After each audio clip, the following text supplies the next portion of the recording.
Hello friends, good morning. നമ്മുടെ Kerala T V സീരിയലിലേക്ക് എല്ലാവർക്കും സ്വാഗതം. അങ്ങനെ നമ്മുടെ കുഞ്ഞിയുടെ കല്യാണത്തിൻ്റെ ഒരുക്കത്തിലാണ് വല്യമ്മാമിയും വിജുമോനും എല്ലാവരും. അപ്പോൾ എല്ലാവർക്കും കുടിക്കാനൊക്കെ ആയിട്ട് നമ്മുടെ കുഞ്ഞ് കഞ്ഞിവെള്ളത്തിൽ രസമൊക്കെ ഒഴിച്ച് കൊണ്ടുപോയി കൊടുത്തു. നല്ല സൂപ്പർ വെള്ളമാണെന്നൊക്കെ പറഞ്ഞ് അവർ കുടിക്കുകയൊക്കെ ചെയ്യും കേട്ടോ. അങ്ങനെ അതൊക്കെ കുടിച്ച് വിശേഷങ്ങളൊക്കെ പറഞ്ഞുകൊണ്ട് അങ്ങനെ ഇരിക്കുക. അപ്പോൾ കനിയുടെ കാര്യം ചോദിച്ചു. കനി വരുമെന്നും കനിക്ക് പ്രാക്ടിക്കൽ എക്സാം നടന്നുകൊണ്ടിരിക്കുകയാണ്, അത് കഴിഞ്ഞാൽ അവളിങ്ങ് എത്തുമെന്ന കാര്യവും പറഞ്ഞു കേട്ടോ. അപ്പോൾ കനി അടുത്തുണ്ടെങ്കിൽ കുഞ്ഞിടി ചടച്ചിലങ്ങ് മാറിയാനേ എന്ന കാര്യം പറഞ്ഞുകൊണ്ട് നിൽക്കുന്ന സമയത്ത് അവിടെ ഇരിക്കുന്ന ഫോണിലേക്ക് കോൾ വന്നു. അപ്പോൾ വല്യമാമയെ ലക്ഷ്മി കുഞ്ഞുള്ളൂ എന്നും പറഞ്ഞുകൊണ്ട് ഫോൺ എടുത്തു. പിന്നെ വിശേഷങ്ങളും കാര്യങ്ങളൊക്കെ വീഡിയോ കോളിൽ വിളിച്ചു പറഞ്ഞു. അങ്ങനെ ആ ഒരു സംസാരവും കാര്യങ്ങളൊക്കെ ആയിട്ട് നിൽക്കുന്നു. ഈ ഒരു സമയത്ത് വിശേഷങ്ങളും കാര്യങ്ങളെല്ലാം പറഞ്ഞ് ഇങ്ങനെ നിൽക്കുക. അപ്പോൾ എന്താണ് വീണച്ചേട്ടത്തി കലക്കി തരുന്നത് എന്ന് ചോദിച്ചു. അപ്പോൾ വീണയെല്ലാം നല്ലതുപോലെ തന്നെ തരുന്നത് കൊണ്ടാണ് എൻ്റെ ഈ ഉഷാർ എന്നൊക്കെ അന്നേരം പറഞ്ഞു. അപ്പോൾ അതങ്ങ് ഏറ്റെടുത്തല്ലേ, ഞാൻ ചുമ്മാ പറഞ്ഞതാണെന്ന് ചെറിയമ്മ ഇങ്ങനെ പറഞ്ഞു. പിന്നെ കുഞ്ഞി മോളെ, ഞാൻ കുറച്ച് ക്യാഷ് ട്രാൻസ്ഫർ ചെയ്തിട്ടുണ്ടെന്നും പിന്നെ 10 lakhs ആണെന്നും പറഞ്ഞു. അയ്യോ, അവളില്ലാത്തതിൻ്റെ ഒരു കുറവും വരരുത് കേട്ടോ എന്നൊക്കെ ഇങ്ങനെ പറയുമ്പോൾ താങ്ക്സ് കുഞ്ഞാന്നും പറഞ്ഞ് ഇങ്ങനെ നമ്മുടെ വീണ പറയാം. അപ്പോൾ സരസും ഇല്ലാത്ത കുറവ് എത്ര കാശ് വെച്ചാലും നികത്താൻ പറ്റുമോ രച്ചു എന്നിങ്ങനെ വല്യമാമ ചോദിക്കുമ്പം അതൊക്കെ എനിക്ക് അറിയാമല്ലോ ശിവരാമേട്ടാ, കാശ് കൊണ്ടുള്ള കുറവുകളും മാത്രമാണ് ഞാൻ മീൻ ചെയ്തതെന്ന് പറയുമ്പം എന്തായാലും വലിയ കാര്യമായി കേട്ടോ, എല്ലാം ഇനി നന്നായി നടക്കുമെന്ന് പറയുമ്പം മോളെ ഇനി എന്തെങ്കിലും ആവശ്യമുണ്ടെങ്കിൽ പറഞ്ഞാൽ മതി, ഞാനിത് ചെയ്തോളാം കേട്ടോ എന്ന് പറഞ്ഞു. അപ്പോൾ ഈ മനസ്സ് മതി ലച്ചു എന്ന് വല്യമാമ പറയുമ്പം അതെ, ഞാനിനി കുഞ്ഞിക്ക് കുറച്ച് കാര്യമായിട്ടുള്ള ഉപദേശം കൊടുക്കട്ടെ, വിവാഹമൊക്കെ അല്ലേ, അതൊക്കെ പിന്നെ നീ കൊടുത്തോളാൻ പറഞ്ഞു. അങ്ങനെ കുഞ്ഞിയുമായിട്ട് അങ്ങോട്ട് മാറി നിന്നു. അതിനുശേഷം പിന്നെ ജീവിതം തുടങ്ങുമ്പോൾ തൊട്ടുള്ള കാര്യങ്ങളെ പറ്റി എല്ലാം ഇങ്ങനെ പറഞ്ഞു കൊടുക്കുക. രണ്ടുപേര് തമ്മിലുള്ള ഒരുമിച്ചുള്ളൊരു യാത്രയാണ് ജീവിതം എന്നൊക്കെ പറഞ്ഞ് ഇങ്ങനെ ഇതെല്ലാം പറയണം. അങ്ങനെ എല്ലാം പറഞ്ഞൊക്കെ കൊടുത്ത് സ്നേഹത്തോടെ ഇങ്ങനെ ചേർത്ത് പിടിക്കാം. പിന്നെ പണ്ട് അമ്മ അനുഭവിച്ച കാര്യങ്ങളെ പറ്റിയൊക്കെ കൊടുത്തി പറഞ്ഞു. ലീവിച്ച് അതൊന്നും പറഞ്ഞിട്ട് കാര്യമില്ലാത്ത കാര്യങ്ങളാണെന്ന് എനിക്കറിയാം, എങ്കിലും അവളെന്ന അധ്യാപിക ജയിച്ചു, അവൾക്ക് കുറേ പ്രിയപ്പെട്ട ശിഷ്യന്മാരുണ്ടാക്കി, അവാർഡും വാങ്ങി, നാട്ടിലെ പ്രിയപ്പെട്ടവളുമായി. പക്ഷേ അവളെന്ന അമ്മയോ അവളെന്ന ഭാര്യയോ ഒന്നും ആയില്ല. അവളെല്ലാവർക്കും വിധേയായിരുന്നു, അതായിരുന്നു അവളുടെ പ്രശ്നമെന്നും പറഞ്ഞിങ്ങനെ പറയുക. പിന്നെ ദേ മോളെ, എനിക്കൊന്ന് മാത്രമേ നിന്നോട് പറയാനുള്ളൂ കേട്ടോ, നീ നിൻ്റെ അമ്മയെപ്പോലെ ആയി പോകരുത്. അവളിലെ നന്മയുടെ ഭാഗമായിരുന്നു അവളെ തളർത്തി കളഞ്ഞിരുന്നതെന്നും നീ ഒരിക്കലും അങ്ങനെ ആവരുത്, അത്രയ്ക്കങ്ങ് നന്മമാരൊന്നും ആവരുത്. നന്മമാരുവേ ഇക്കാലത്ത് വെറും ഒരു പരിഹാസം മാത്രമാണെന്നൊക്കെ പറയുമ്പോൾ അത് സത്യ കുഞ്ഞാ പറഞ്ഞത്. പക്ഷെ അമ്മ ബോധപൂർവം തന്നെ നന്മമാരാകുന്നതല്ലായിരുന്നു, അതായിരുന്നു അമ്മ എന്നിങ്ങനെ വീണ പറയുമ്പോൾ നിന്നെ അമ്മയെപ്പോലെ ആകരുത് എന്ന് ഞാൻ പറഞ്ഞത് തൊട്ട് മോശമായിട്ടല്ലടാ മോളെ, നീ അവളെ വേദനിച്ചതുപോലെ വേദനിക്കരുത് എന്നുള്ളൊരു ആശയമുള്ളത് കൊണ്ടാണെന്നിങ്ങനെ പറയുമ്പോൾ ശരിയെന്ന് പറഞ്ഞു വീണ. അങ്ങനെ ഉപദേശങ്ങളും കാര്യങ്ങളെല്ലാം പറഞ്ഞ് ഫോണങ്ങ് കട്ട് ചെയ്തു. ശരി കുഞ്ഞാന്നും പറഞ്ഞു. അത് കഴിഞ്ഞിട്ട് കണ്ണനെ നോക്കിക്കൊണ്ട് ഇങ്ങനെ ആരോടും ഒന്നും പറയാൻ പറ്റാതെ നമ്മുടെ വീണ ഇങ്ങനെ ആകെ ധർമ്മസങ്കടത്തിൽ അവിടെ ഇരിക്കുക. അതെല്ലാം കഴിഞ്ഞ് പിന്നെ വീട്ടിലെ തിരക്കും കാര്യങ്ങളും ഒക്കെ ആയിട്ട് ഇങ്ങനെ എല്ലാവരും ഓടി നടക്കുകയാണ്. ഈ ഒരു സമയത്താണ് നമ്മുടെ ജോണും സന്തോഷും കൂടെ അവിടെ നിന്ന് സംസാരിക്കുമ്പോൾ നമ്മുടെ കനിച്ചേച്ചി അതുവഴി വരുന്നത്. ഇവരെ കണ്ടു കഴിഞ്ഞപ്പോൾ ഭയങ്കര സന്തോഷത്തോടെ കനി ഓടി വന്നു കേട്ടോ. ഹലോ ഹായ്, കല്യാണത്തിനായിട്ട് ഇറങ്ങിയതാ എന്ന് പറഞ്ഞു. അപ്പോൾ ഇപ്പോഴാണോടോ താൻ കല്യാണത്തിന് വരുന്നത് എന്ന് ചോദിക്കുമ്പം പ്രാക്ടിക്കൽ എക്സാമൊക്കെ ആയിട്ട് ഞാൻ അവിടെ പെട്ടുപോയി എന്ന് കനി പറഞ്ഞു. നിങ്ങളെയൊക്കെ ഏതെങ്കിലും എക്സാമൊക്കെ ബാധിക്കുമോ എന്ന് ജോൺ ചോദിക്കുമ്പം ഇങ്ങനെ ഉഴപ്പം പ്രേരിപ്പിക്കല്ലേ, ഞാൻ വഴിതെറ്റി പോകട്ടോ ഒന്ന് കനി. സന്തോഷം നാളെ അറിയില്ലേ എന്ന് ജോൺ അന്നേരം ചോദിച്ചു. അപ്പോൾ സന്തോഷം ഇങ്ങനെ ഒരു ചമ്മലായിട്ട് നിൽക്കുക.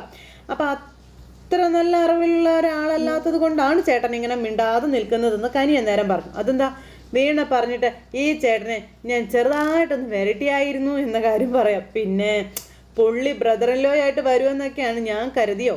ഓ ഷിറ്റ്, നീ അപ്പോൾ വലിയ ചട്ടമ്പി അല്ലേ എന്ന് ജോൺ ഇങ്ങനെ ചോദിക്കട്ടെ കനിയോട്. വീണ പറഞ്ഞത് കേട്ടപ്പോൾ ഞാൻ കരുതി പുള്ളിക്കാരൻ വീണയുടെ പിന്നാലെ നടന്ന് വെറും പൂവാലനോ മറ്റോ ആണെന്ന്. പകയൊന്നുമില്ലല്ലോ അല്ലേ? ഏയ് ഇല്ല, എൻ്റെ ദൈവമേ ഭാഗ്യം. പിന്നെ അന്ന് വീണയും വലിയ ഇഷ്ടമില്ലാത്ത മട്ടിലൊക്കെ ആയിരുന്നു നിന്നത്, അതുകൊണ്ടാണ് പിന്നെ ഞാൻ അന്ന് അങ്ങനെയൊക്കെ പെരുമാറിയത് എന്നൊക്കെ കനി പറഞ്ഞു. പിന്നെയാണല്ലോ എനിക്ക് മനസ്സിലായത് അനിഷ്ടം കാണിച്ചെങ്കിലും വീണയ്ക്ക് ഉള്ളിൻ്റെ ഉള്ളിൽ എവിടെയൊക്കെയോ ഒരു ഇഷ്ടമൊക്കെ ഉണ്ടായിരുന്നു എന്നുള്ളത്. അതുകൊണ്ട് നമ്മുടെ പഴയ കേസൊന്നും ഒന്ന് മാപ്പാക്കി ക്ലോസ് ആക്കിയേക്കണേ എന്നൊക്കെ കനി. അയ്യോ അതൊന്നും ഒരു കുഴപ്പമില്ലടോ എന്ന് നമ്മുടെ സന്തോഷം നേരം കനിയോട് പറയാം. എന്നാലും ഈ പാവത്താനെ വിരട്ടാനായിട്ട് തോന്നിയല്ലോ കനി നിനക്ക് എന്നിങ്ങനെ ജോൺ പറയുമ്പോൾ ചേട്ടാ അത് ഉള്ളിൽ വെച്ച് നടക്കരുത് കേട്ടോ ചേട്ടാ, പ്ലീസ് കേട്ടോ, റിയലി സോറി എന്നൊക്കെ കനി ഇങ്ങനെ താണുകയാണ് പറയുമ്പോൾ കുഴപ്പമില്ലടോ എന്ന് പറഞ്ഞ് ഇങ്ങനെ നിൽക്കുക. എന്നാലും എൻ്റെ കനി നിനക്കൊരു ക്ലിപ്പിടേണ്ട സമയമായെന്ന നേരം ജോണ്. ക്ലിപ്പിടാനൊക്കെ നോക്കുന്നോ എന്ന് ജോണിനോട് കനി. അല്ല വേണമെങ്കിൽ നമുക്കൊന്ന് ശ്രമിച്ച് നോക്കാമല്ലോ. എനിക്ക് വേറെ പണിയുണ്ട് കൊച്ചേ എന്ന് നമ്മുടെ ജോണ്. പിന്നെ കല്യാണത്തിന് ഈ പാൻറ്റും ബനിയനൊന്നും വേണ്ട കേട്ടോ, നല്ല കസവും മുണ്ടും ഷർട്ടും അതാട്ടിപ്പൊളിയായിരിക്കും, നല്ല ഭംഗിയായിരിക്കും കേട്ടോ കാണാൻ കേട്ടോ എന്നിങ്ങനെ ജോണിനോട് പറഞ്ഞു. അപ്പോൾ ശരി എന്നാൽ ഓക്കെ എന്നും പറഞ്ഞിട്ട് കനി അവിടെ നിന്ന് അങ്ങ് പോയി. കനി പോയി കഴിഞ്ഞപ്പോൾ ജോണിനോട് ഈ കനിയുടെ സംസാരവും കാര്യങ്ങളെല്ലാം കേട്ടി കൊച്ചിൻ്റെ ഒരു കാര്യം എന്നും പറഞ്ഞു നമ്മുടെ ജോണി ഇങ്ങനെ നിൽക്കാം. അപ്പം എനിക്ക് മനസ്സിലായി ജോണേ, മനസ്സിലായി എന്നും പറഞ്ഞുകൊണ്ട് നമ്മുടെ സന്തോഷം. കുഴപ്പമില്ല, സരസ്വതി ടീച്ചറിൻ്റെ ചേച്ചിയുടെ മകളാകുമ്പം മേരിക്കുട്ടി ടീച്ചർക്കും വിഷമമൊന്നും ഉണ്ടാവില്ല എന്ന് പറഞ്ഞു. അങ്ങനെ ജോണിനോട് സന്തോഷം പറയാം. അപ്പം നമ്മളും ബന്ധുക്കളാവുമല്ലോ. സന്തോഷേ, നീ ഇത്ര കണ്ണിച്ചോരയില്ലാത്തവനാണോടാ? നീയും വീണയും തമ്മിൽ സിൻസിയറായിട്ട് നടക്കുന്ന പരിപാടിയൊന്നും അല്ല ഇത്.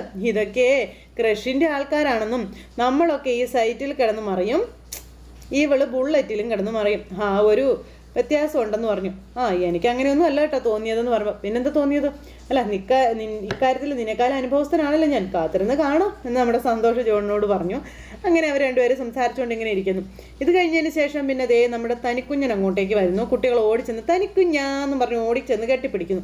പിന്നെ അവിടേക്ക് കയറി വന്നത് പിള്ളേർക്ക് മിഠായിയൊക്കെ കൊടുത്ത് പിള്ളേരെ കയ്യിലെടുത്ത് ഇങ്ങനെ നിൽക്കുമ്പോഴാണ് നമ്മുടെ കല്ലുവും അതുപോലെ വീണയും കൂടെ ഓടിച്ചെന്ന് തനിയെ കെട്ടിപ്പിടിക്കുന്നത്. എൻ്റെ കല്ലൂസേന്ന് പറഞ്ഞ് കെട്ടിപ്പിടിച്ചു. അതിന് ശേഷം വീണയ്ക്ക് ഗിഫ്റ്റൊക്കെ കൊടുത്തു. അപ്പോൾ എനിക്കൊന്നും ഇല്ലേന്ന് ചോദിക്കുമ്പോൾ അതൊരു സ്പെഷ്യൽ സാധനമാണ്, നിനക്കുള്ളത് ഞാൻ പിന്നെ തരാമെന്ന് പറഞ്ഞു. ആയിക്കോട്ടെ എന്ന് പറഞ്ഞിങ്ങനെ നിൽക്കാം. നിൻ്റെ പ്രാക്ടിക്കൽ എങ്ങനെ ഉണ്ടായിരുന്നു എന്ന് വീണ ചോദിച്ചപ്പം അതൊക്കെ പൊട്ടാസ് അടിക്കുന്ന ലക്ഷണമാണ്, ചുമ്മാ മനുഷ്യനെ ടെൻഷൻ അടിക്കരുത് കേട്ടോ, നീ ഇങ്ങനെയൊക്കെ പറയും ചെയ്യും, റിസൾട്ട് വരുമ്പോൾ നിനക്ക് ഹൈ സ്കോറും ആയിരിക്കും എന്ന് പറഞ്ഞു. അപ്പോൾ നിൻ്റെ കയ്യിൽ അതിന് ചോക്ലേറ്റ് ഒന്നും ഇല്ലല്ലോ എനിക്ക് തരാനെന്നൊക്കെ പറഞ്ഞ് ഇങ്ങനെ വിശേഷമൊക്കെ പറഞ്ഞുകൊണ്ടിരിക്കും. പിന്നെ രണ്ട് പിള്ളേരെ എടുത്ത് കനി അകത്തേക്ക് കയറി ചെന്നപ്പോൾ മകേഷിന് അത് ഇഷ്ടപ്പെട്ടില്ല. മകേഷ് ഇങ്ങനെ നോക്കിക്കൊണ്ടിരിക്കുക. ബേക്കറിയിൽ ജ്യൂസൊക്കെ പിഴിയാൻ പോകുന്നുണ്ടോ അതോ ഇവിടെ തന്നെയാണോ, പഞ്ചാര എങ്ങനെയാണ് ഇട്ട് കൊടുക്കുന്നത് എന്നൊക്കെ ചോദിച്ച് കനി വന്നിട്ട് നമ്മുടെ മകേഷിനെ എടുത്തിട്ട് ചാമ്പിക്കൊണ്ടിരിക്കുക. അപ്പോൾ എന്നെ കൊല്ലല്ലേ പ്ലീസ് വിട്ടേക്ക് എന്ന് കനിയോട് പതുക്കെ മകേഷ് അന്നേരം പറഞ്ഞു. ഗൈസ് എന്നും പറഞ്ഞു അന്നേരത്തേക്കും പിന്നെ അവിടെ കണ്ട് ഡാൻസായി, പാട്ടായി, തുള്ളലായി, ചാട്ടമായി. അപ്പോഴേക്കും എന്താ ഈ ബഹളമൊന്നും ചോദിച്ചുകൊണ്ട് രാധ അങ്ങോട്ടേക്ക് വന്നു. ഇവളാണോ, ഇവള് വന്നോ? ഇവളിവിടെ ഇല്ലാതിരുന്ന സമയത്ത് മനുഷ്യർക്ക് എന്ത് സ്വസ്ഥത ഉണ്ടായിരുന്നു, വീണ്ടും തുടങ്ങി. നിനക്ക് കല്യാണത്തിൻ്റെ അന്നോ മറ്റോ വന്നാൽ പോരായിരുന്നു ഓടി എന്ന് രാധ ചോദിക്കാം. മകേഷ് നീ ഒന്നും കേൾക്കുന്നില്ല എന്ന് ചോദിച്ചു. എൻ്റെ പൊന്നി ചേച്ചി ഞാനൊന്നും കേൾക്കുന്നില്ല, രണ്ട് ചെവിയും പൊട്ടിയിരിക്കുകയാണെന്ന് മകേഷ് രാധയോട്. അതൊക്കെ കേട്ടപ്പോൾ കല്യാണ വീടാകുമ്പോൾ കുറച്ച് ഒച്ചയും ബഹളമൊക്കെ ഉണ്ടാവും അല്ലേ മകേഷ് ഏട്ടാ എന്ന് നമ്മുടെ കനി. ചിരിയും കളിയും ബഹളവും ഒക്കെ ഉദ്ദേശിച്ചിട്ട് തന്നെ ഞങ്ങൾ വന്നിരിക്കുന്നതെന്ന് കനി പറഞ്ഞു. പിന്നെ വന്ന് കയറിയതും ആളാകാൻ നോക്കിയ രാധയെ ഒടിച്ചു മടക്കി മൂലക്ക് ഇരുത്തി നമ്മുടെ കനി. ഈ ബഹളം ഉണ്ടാകും, ഇതിനേക്കാളും ബഹളമായിരിക്കും ഇനി അങ്ങോട്ട്. ഇതെന്താ സന്തോഷം അനുവദിക്കാത്ത വീടാണോ എന്നൊക്കെ കനി അന്നേരം ചോദിച്ചു. പിന്നെ ഇനി ഇതിൻ്റെ പേരിൽ എന്നെ ഇവിടെ നിന്ന് അടിച്ചിറക്കി വിട്ടാലും എനിക്ക് യാതൊരു കുഴപ്പമില്ല. അടിച്ചിറക്കി വിട്ടാൽ പൂച്ചപ്പോലെ ഒട്ടും ഉളുപ്പിലാണ് ഞാൻ വീണ്ടും കയറി വരുമെന്ന് പറഞ്ഞു. അതെനിക്കറിയാം നിനക്ക് ഒട്ടും ഉളുപ്പില്ല എന്ന്. ഉളുപ്പ് മാത്രമല്ല പോകാൻ എനിക്ക് വേറൊരു സ്ഥലവും ഇല്ലല്ലോ എന്ന് നമ്മുടെ കനി അങ്ങനെ പറഞ്ഞു നിന്ന് ചിരിക്കും കേട്ടോ. ആ സമയത്ത് ഇവരെല്ലാവരും എന്നും പറഞ്ഞിങ്ങനെ ഇരിക്കുക, പിള്ളേർ സെറ്റ്. പിന്നെ അവിടെ കൊണ്ടുവന്ന സാധനങ്ങൾ പെറുക്കലായി, അടുക്കലായി, ഒതുക്കലായി, അങ്ങനെയൊക്കെ ഒരു ഇത്. ആ സമയത്ത് ഈ രാധയെ പറ്റിയൊക്കെയുള്ള കാര്യങ്ങൾ കല്ലുവിനോടും മറ്റുള്ളവരോടും ഒക്കെ പറയുക നമ്മുടെ കനി. അമ്മയ്ക്ക് അങ്ങനെയൊക്കെ ഒരു സ്വഭാവം ഉണ്ടായിരുന്നോ എന്ന് നമ്മുടെ കല്ലു ചോദിച്ചു. പിന്നെ അല്ലാണ്ട് ഞങ്ങളുടെ ജനറേഷനിലെ ഏറ്റവും മൂത്ത ചേച്ചി രാധേച്ചിയാണെന്നും എല്ലാവരുടെയും വലിയേച്ചിയാണെന്നും നമ്മുടെ കനി പറഞ്ഞു. പണ്ടൊക്കെ രാധേച്ചിയോട് ഞങ്ങൾക്ക് ഭയങ്കര സ്നേഹവും കാര്യങ്ങളൊക്കെ ആയിരുന്നു എന്നും ഞങ്ങളുടെ മുടി കെട്ടിത്തരും, പൗഡർ ഇട്ട് തരും, പൊട്ടുകുത്തി തരും, കണ്ണെഴുതി തരും. ഇപ്പം രാധേച്ചി ഞങ്ങളോട് തുള്ളുന്നത് കാണുമ്പോഴേ ഞാൻ പഴയ കാര്യങ്ങളൊക്കെ ഇങ്ങനെ ഇരുന്ന് ആലോചിക്കുമെന്ന് കനി പറയുവാണ്. അത് കേട്ടപ്പോൾ പിന്നെ എപ്പോഴോ രാധേച്ചി വല്ലാണ്ട് അങ്ങ് മാറിപ്പോയി എന്ന് വീണ പറയാം. രണ്ടാളായി തന്നെയാണ് പലപ്പോഴും തോന്നുന്നതെന്നൊക്കെ പറയുമ്പോൾ ഞാനും അതുപോലെ മാറിപ്പോകും ഞാൻ ചോദിച്ചു കല്ലു. കല്ലു ഒന്നും ഒരിക്കലും മാറാൻ പോകുന്നില്ല. കാരണം നിന്റെ ഉള്ളിൽ എപ്പോഴും മാറിപ്പോകുമെന്നുള്ളൊരു ഭയമുണ്ട്. അതുകൊണ്ട് നീ നിന്റെ മാറ്റങ്ങൾ ശരിക്കും ശ്രദ്ധിക്കുമെന്നുള്ള കാര്യങ്ങൾ നമ്മുടെ വീണ പറഞ്ഞു. ശരിക്കും രാധേച്ചി മാറിയത് രാധേച്ചി തന്നെ അറിഞ്ഞില്ല അല്ലേ എന്ന് കല്ലു അന്നേരം പറയാം. സത്യത്തിൽ മിക്കവാറും അവർ പോലും അറിയാതെയാണ് സ്വയം മാറിപ്പോകുന്നത്. അവരെങ്ങനെയൊക്കെയോ മാറിപ്പോകുക എന്ന് പറഞ്ഞു. നമുക്ക് എന്നും ഈ റിലേഷൻഷിപ്പ് ഇങ്ങനെ തന്നെ നിലനിർത്തണം. കുറേ കാലമൊക്കെ കഴിഞ്ഞ് നമുക്ക് മാത്രം ഒരു ട്രിപ്പും അങ്ങ് പോകണം, അത് അടിപൊളിയായിരിക്കും അല്ലേടി എന്നൊക്കെ പറഞ്ഞ് കല്ലു ഇങ്ങനെ ഇരുന്ന് അതുപോലെ കനിയൊക്കെ പറഞ്ഞുകൊണ്ടിരിക്കുക. അപ്പോൾ അല്ലടി ഇവരെല്ലാവരും നമ്മൾ പഴഞ്ചനുമാണെന്ന് പറഞ്ഞ് നമ്മളെങ്ങനെ ഇവർ ഒഴിവാക്കി വിടുവോടി എന്നൊക്കെ കനി. നമ്മൾ 2 ജനറേഷൻ ആണെങ്കിലും ഒരേ വൈബല്ലേ എന്ന് കല്ലു. പിന്നെ അങ്ങോട്ട് കെട്ടിപ്പിടുത്തമായി ഉമ്മ വയ്ക്കലായി ഭയങ്കര സ്നേഹവും കാര്യങ്ങളൊക്കെ ആയിട്ട് അവിടെ ഇരിക്കുന്നു. അതൊക്കെ കഴിഞ്ഞതിന് ശേഷം പിന്നെ കാണിക്കുന്നതെന്ന് പറഞ്ഞിട്ടുണ്ടെങ്കിൽ നമ്മുടെ കനി ഇങ്ങനെ കട്ടിലേക്ക് കിടക്കുന്നു. വീണയാണെങ്കിൽ എല്ലാം ഇങ്ങനെ പെറുക്കിയൊക്കെ എടുത്ത് വെച്ചുകൊണ്ടിരിക്കുന്നു. ഈ സമയത്ത് നമുക്കിതിൽ നിന്നൊക്കെ ഒന്ന് മാറ്റി പിടിച്ചാലോടി, എല്ലാം ഒരേ വൈബ് തന്നെയായി ശരിയാവില്ലല്ലോടി എന്ന് പറഞ്ഞു. അപ്പോൾ ദേ നീ ഇതിൻ്റെ കീയൊക്കെ വെച്ചോ, അപ്പോൾ നീ തന്നെ കാര്യങ്ങളൊക്കെ അങ്ങ് ലീഡ് ചെയ്ത് നടത്തിക്കോളാൻ പറഞ്ഞു. ഇവിടെ ഞാൻ ഒറ്റയ്ക്കാം, നടന്നതുവാ എന്നും പറഞ്ഞു നമ്മുടെ കനി. പിന്നെ ഇന്ത്യക്കാരൻ പാകിസ്ഥാൻ ഇതായിട്ട് കയറിയ അവസ്ഥയായിരിക്കും നമ്മുടെ. വേറെ നമ്മളായിട്ട് സംഘർഷമൊക്കെ ഉണ്ടാക്കി വെക്കണോ എന്ന് ചോദിച്ചു കനിയെ. നീ വരുമ്പോൾ എന്നെയും കൂടെ വിളിക്ക്, ഞാനും വരാമെന്ന് പറഞ്ഞു. അതൊക്കെ പിന്നെ പറച്ചിലേ കാണും. എല്ലാ പെണ്ണും ചെറുക്കൻ്റെ വീട്ടിൽ ചെന്ന് കയറി കഴിഞ്ഞ് കഴിഞ്ഞാൽ പിന്നെ അവർ വേറൊരാളായെന്ന് നമ്മുടെ കനി പറയുക. അപ്പോൾ എനിക്ക് അങ്ങനെയൊന്നും ഉണ്ടാവില്ല അടി എന്ന് പറയുമ്പം പോയിട്ട് വാ മോള്, എന്നിട്ട് നോക്കാം നമുക്ക് ബാക്കി എന്നൊക്കെ പറയുമോ നമ്മുടെ കനിയെ. അപ്പോൾ എക്സ്പെക്റ്റേഷൻ പോലെ ഒന്നും നടക്കില്ല എന്നുള്ളത് കനിക്കറിയാം. അപ്പോൾ കനിയാണെങ്കിൽ ആ ഒരു രീതിയിൽ പറയും. അപ്പോൾ പാർവതി വല്യമ്മ കല്യാണത്തിന് വരില്ലേടി എന്നിങ്ങനെ കനിയോട് ചോദിച്ചു കേട്ടോ നമ്മുടെ വീണ. അപ്പോൾ ചെറിയമ്മയുടെ മരണത്തിന് പോലും വരാണ്ടിരുന്ന അവർ ഇനി നിന്റെ കല്യാണത്തിന് വരുമോ, നീ പ്രതീക്ഷിക്കുന്നുണ്ടോയെന്ന് ചോദിച്ചു. അല്ല, മുംബൈയിൽ ആണെങ്കിലും അവർക്ക് അവരുടേതായ തിരക്കുകളില്ലേടി എന്ന് ചോദിച്ചു. നിനക്കിനി ഇനിയും എൻ്റെ അച്ഛനെ അമ്മേനെ മനസ്സിലായിട്ടില്ലേടി എന്ന് ചോദിച്ചു വീണയോട് കനിയെ. അവർ വരില്ല എന്നും തറപ്പിച്ചു പറയുക. പിന്നെ അവരുണ്ടല്ലോ, അച്ഛൻ നേവിയിൽ നിന്ന് റിട്ടയർഡ് ആയിട്ട് എത്ര കൊല്ലമായെന്ന് അറിയാവോ നിനക്കെന്ന് കനി ചോദിച്ചു. 3 കൊല്ലം മുൻപ് അമ്മയും VRS എടുത്തു. അതറിയാമല്ലോ. ആണോ? ചെറിയമ്മയ്ക്ക് കാര്യങ്ങളൊക്കെ അറിയാമായിരുന്നല്ലോ, പിന്നെ നിനക്കെന്തറിയാതെ പോയത്? അച്ഛനും അമ്മയും അവരവരുടെ ജീവിതം മാത്രം നോക്കി സ്വതന്ത്രമായി ജീവിക്കുന്നവരാണെന്ന കാര്യം കനി ഇങ്ങനെ പറയാം. നിനക്കറിയാവുന്നതാണല്ലോ, കുട്ടിക്കാലം മുതലേ ഞാൻ പല ബോർഡിങ്ങിലാണെന്നുള്ളത്. അവരെന്നെ വളർത്തിയതൊന്നും അല്ലടി, എങ്ങനെയൊക്കെയോ അങ്ങ് വളർന്നതാ, ഇതുവരെയൊക്കെ അങ്ങ് എത്തിയെന്നൊക്കെ പറഞ്ഞ് തൻ്റെ അവസ്ഥകളൊക്കെ കനി പറയാം. സ്നേഹം എന്താണെന്നോ അല്ലെങ്കിൽ ഒരു കരുതൽ എന്താണെന്നോ ഇതൊന്നും ഞാൻ അറിഞ്ഞിട്ടില്ല. എൻ്റെ ചെറിയമ്മ എന്നെ പഠിപ്പിച്ചത്, എന്നെ ഇത്രയൊക്കെ ആക്കിയത്. എൻ്റെ ചെറിയമ്മ കാരണം ഞാനിന്ന് ഇങ്ങനെ നിൽക്കുന്നത്.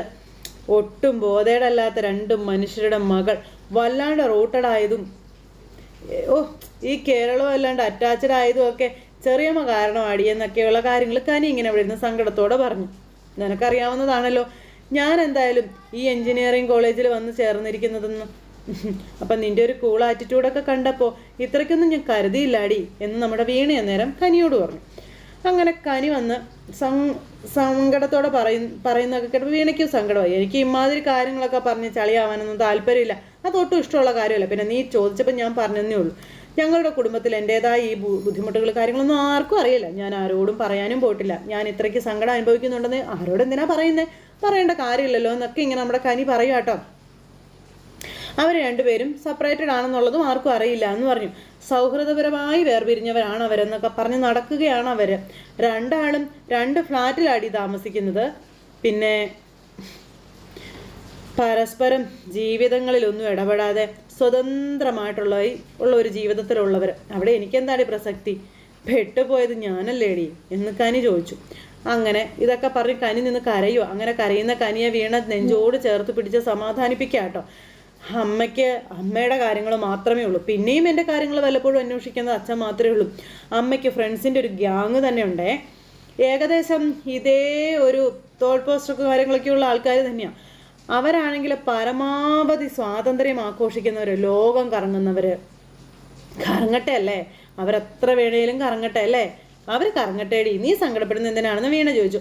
പിന്നെ 2 പേരും കൃത്യമായിട്ട് എനിക്കൊരു തുകയങ്ങ് അയച്ചു തരും, അതൊരു ദിവസം പോലും മാറത്തില്ലടി എന്ന് കനി പറഞ്ഞു. ഇവർ 2 ആളുവേ എന്നെ പേര് വിളിക്കുന്നത് 2 പോരാ, ക്ലാസ്സിലൊക്കെ ടീച്ചർ പേര് വിളിക്കത്തില്ലേ, തനിക എന്ന്, അതുപോലെയാണെന്നൊക്കെ പറഞ്ഞ് തനി കരയണം. എൻ്റെ പേര് ലോകത്തിലെ ഏറ്റവും ഡ്രൈ ആയിട്ടുള്ളൊരു വാക്കാടി ധനിക, എനിക്ക് അങ്ങനെ തന്നെയാണ് തോന്നുന്നത്, തനിച്ചായി പോയവൾ എന്നൊക്കെ കനി ഇങ്ങനെ പറഞ്ഞ് സങ്കടത്തോടെ ഇരുന്ന് പറഞ്ഞ് സങ്കടപ്പെടുന്നു. അപ്പോൾ നീ എന്തിനാ ഇങ്ങനെ സങ്കടപ്പെടുന്നു, ഞാനല്ലേ നിനക്കുള്ളത്, നീ ഒരു പോക്കങ്ങ് പോവുമല്ലേ, പിന്നെ ഞാൻ പ്രതീക്ഷിച്ചായി വീട്ടിലേക്ക് വരേണ്ടത് എന്ന് ചോദിക്കുമ്പോൾ ഞാൻ പോയാലും ഈ വീട്ടിലേക്ക് വരണം, നിനക്ക് എല്ലാവരും ഉണ്ടല്ലോ, ദേ ഈ വീടിന് നിൻ്റേതും കൂടിയാ, ഈ മുറി നിൻ്റേതും കൂടിയാ, ഇതിൻ്റെ ഒരു കീ നീ തന്നെ കയ്യിൽ വെച്ചോളാനൊക്കെ നമ്മുടെ വീണ പറയുമ്പോൾ വെറുതെ അതൊന്നും വേണ്ടടി, അതിൻ്റെ ഒന്നും ആവശ്യമില്ല, നീ ഇല്ലാണ്ട് പിന്നെ ഞാനതിന് ഇങ്ങോട്ട് വരുന്നതെന്ന് കനി ചോദിക്കുമ്പം എടി പിള്ളേരൊക്കെ നിന്നോട് എന്ത് കാര്യമാണ്, അവരില്ലേ നിനക്ക്, പിന്നെന്താണെന്ന് ചോദിച്ചു. പിന്നെ ഒരു കാര്യം കൂടി എനിക്ക് പറയാനുണ്ട്, നിന്നോട് ഞാൻ പറയാം എന്നും പറഞ്ഞുകൊണ്ട് നമ്മുടെ വീണ. അപ്പോൾ സസ്പെൻസ് ആണോ എന്ന് ചോദിക്കുമ്പം ശരിക്കും നീ ഞെട്ടുന്ന, നിനക്ക് ഒത്തിരി സന്തോഷമാകുന്ന വലിയൊരു സസ്പെൻസാണ് അത്. അത്രയ്ക്കൊക്കെ ഉണ്ടോ എന്ന് ചോദിച്ചു കനി. ഉണ്ടെന്നേ, നീ നോക്കിക്കോളാൻ പറഞ്ഞു. നമുക്ക് പറയാമെന്ന് പറഞ്ഞ് കനിയെ ചേർത്ത് പിടിച്ച് നമ്മുടെ വീണ അങ്ങനെ ഇരിക്കുന്നിടത്ത് ഇന്നത്തെ കഥ അവസാനിച്ചു. അപ്പോൾ എല്ലാവരും കാത്തിരുന്ന് കാണണേ. എല്ലാവർക്കും